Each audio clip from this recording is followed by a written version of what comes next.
Hi అండి. Welcome back to Aswi cooks. ఈరోజు మన ఛానల్లో ఎన్నో ఆరోగ్య ప్రయోజనాలు కలిగిన వెలక్కాయతో పచ్చడిని ఏ విధంగా తయారు చేసుకోవాలో తెలుసుకుందాం.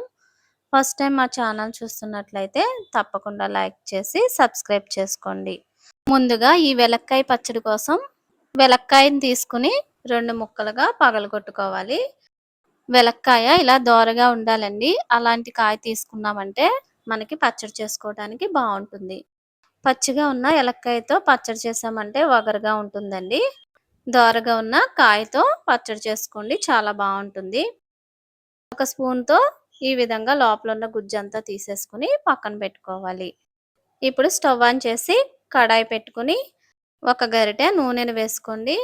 నూనె కొంచెం వేడెక్కిన తర్వాత 1 టీ స్పూన్ శనగపప్పు, 1 టీ స్పూన్ మినప్పప్పు, 1 టీ స్పూన్ ధనియాలు, కొద్దిగా మెంతులు, 1/2 టీ స్పూన్ జీలకర్ర, 4 ఎండుమిర్చిని వేసుకుని వేయించండి. ఇవి కొంచెం వేగిన తర్వాత 4 పచ్చిమిరపకాయలు కూడా వేసుకోండి. ఎండుమిరపకాయలు, పచ్చిమిరపకాయలు వేసి ఈ పచ్చడి చేస్తే టేస్ట్ చాలా బాగుంటుందండి. మీరు తినే కారాన్ని బట్టి ఈ ఎండుమిర్చి, పచ్చిమిర్చిని అడ్జస్ట్ చేసుకోండి.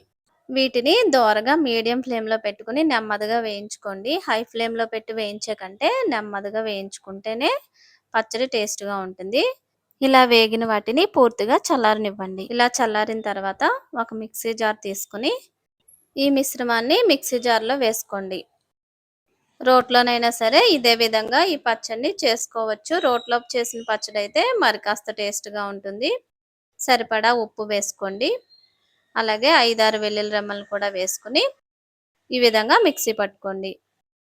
ఇప్పుడు వెలక్కాయ గుజ్జును కూడా వేసుకోండి. దీంట్లో చిన్న బెల్లం ముక్కను కూడా వేసుకోండి.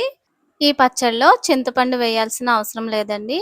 వెలక్కాయలో ఉన్న పులుపు సరిపోతుంది. కొద్దిగా నీళ్ళను కూడా వేసుకుని కొంచెం బరకగా మిక్సీ పట్టుకోండి. తినేటప్పుడు బాగుంటుంది. ఇప్పుడు ఈ పచ్చడికి పోపు పెట్టుకోవాలండి. పోపు కోసం స్టవ్ పై బాండి పెట్టుకుని 2 టేబుల్ స్పూన్ల ఆయిల్ వేసుకోవాలి. ఈ పచ్చడికి సరిపడా పోపు దినుసులు వేసుకోండి. ఆవాలు, శనగపప్పు, మినప్పప్పు, ఎండుమిర్చిని తుంచుకొని వేసుకోండి. 2 రెమ్మల కరివేపాకు, కొద్దిగా ఇంగువను కూడా వేసుకోండి. టేస్ట్ చాలా బాగుంటుంది. ఇంగువ అనేది మీకు ఆప్షనల్ అండి. ఉంటే వేసుకోండి, లేదంటే స్కిప్ చేసేయచ్చు. ఈ పోపుని దోరగా వేయించుకోవాలి. పోపు అంతా ఇలా వేగిన తర్వాత మనం మిక్సీ పట్టుకున్న పచ్చడిని వేసుకుని గరిటెతో ఈ పోపు అంతా కలిసేటట్లుగా బాగా కలుపుకోవాలి. ఈ పచ్చడి కొంచెం నెయ్యి వేసుకుని రైస్తో పాటు తింటే చాలా బాగుంటుంది. చూసారు కదా, చాలా సింపుల్గా ఈ వెలక్కాయ పచ్చడిని అయితే తయారు చేసుకున్నాము. ఇలా మీరు కూడా మీ ఇంట్లో తప్పకుండా ఈ విధంగా ట్రై చేసి చూసి ఎలా వచ్చిందో కామెంట్ రూపంలో తెలియచేయండి. ఈ వీడియో కనుక మీకు నచ్చినట్లయితే లైక్ చేసి, షేర్ చేసి ఛానల్ని సబ్స్క్రైబ్ చేసుకోండి. మరొక మంచి రెసిపీతో మళ్ళీ కలుసుకుందాం. Thank you for watching.